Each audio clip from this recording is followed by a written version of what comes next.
inflation in the U.S. is at 40-year highs, while interest rates on 10-year Treasury notes just hit 3%, signaling trouble for home buyers. You can pull it down now, Dave. Oh, Yeah.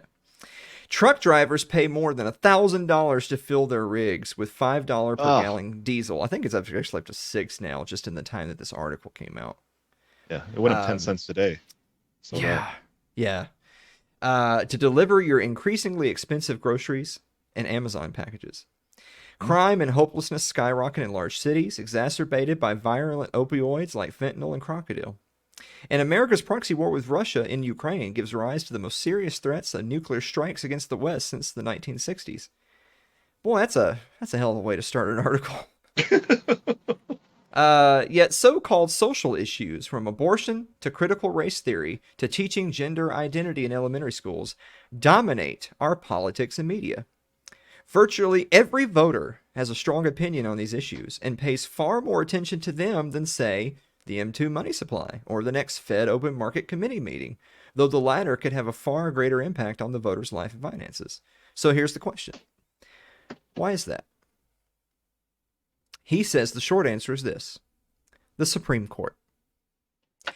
Yesterday brought news, this is a couple-week-old article, that the leaked draft opinion allegedly from Supreme Court Associate Justice Samuel Alito pretends to overturn Roe v. Wade.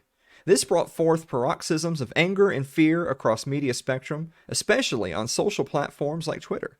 Protesters quickly arrived at the newly fenced-off court building, and the commentariat began enumerating the predictable dire threats for the future of women posed by a Trumpian right-wing court.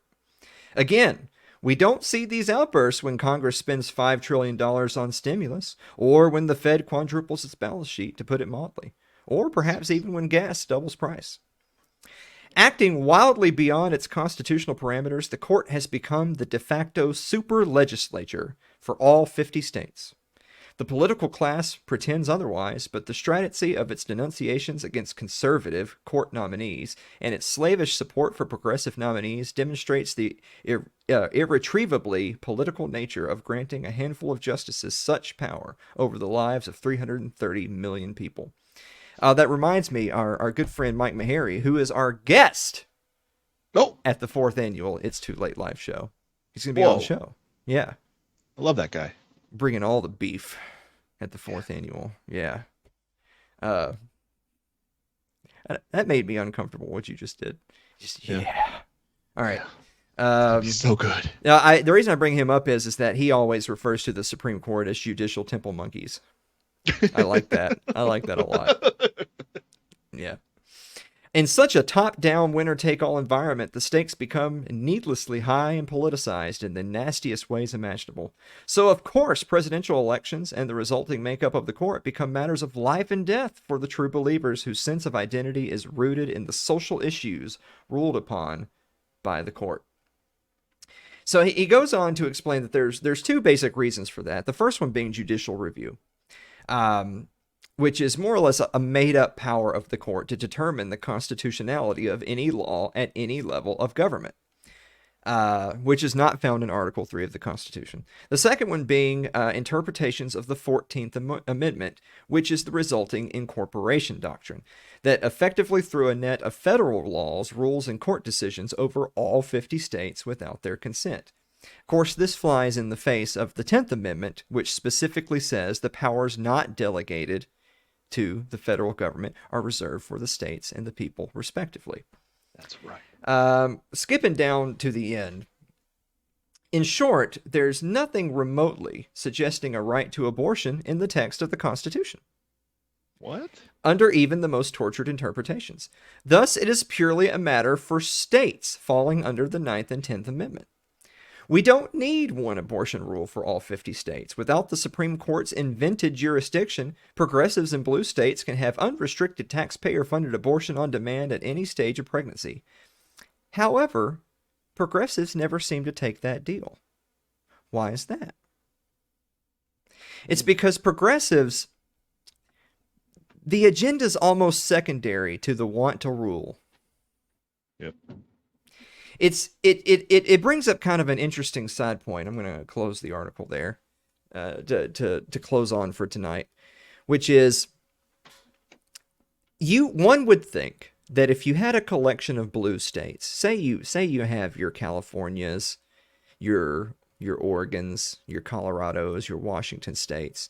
In the Northeast, say you have your New Yorks, your Massachusetts of the world. If they're so deeply blue and so slavishly adherent to progressive dogma, then one would think they would be just as interested in the S word, secession, a national divorce, as perhaps you and I, as perhaps Alabama or Florida or Tennessee or Texas. But they're not. Why is that? The answer is really simple. They're not really interested in having their way so much as they want to rule. It's not enough for them to rule themselves. They want to rule you too. That's so weird. It's an interesting little experiment you can run for yourselves when you're talking to your friends and family at home, maybe at a little get together, maybe with coworkers who won't, get you fired 5 minutes later. Is just you ask them, how much time do you spend every day thinking about what people in San Francisco are doing and whether or not you like it? But how much time do those people spend thinking about the law of the land in Alabama and whether or not they like that? Progressives, by and large, are a lot more upset about the way you live your life than you are about the way they live theirs. Mm-hmm. And that's why we can't have nice things, because they don't just, it's not good enough for them to have everything they want. You take California just as an example. California's a big state. They got a lot of resources. California could exit the United States right now, and they could have everything they want. They could have UBI. They could have their own national health care, single payer, free access to abortion clinics. You name it. A robust public education system that teaches critical race theory and gender identity. They could have everything they wanted in their own nation, should they so choose. But that's not even up for conversation. What they want is the Supreme Court and the federal government to decide for you that you will have those things or else.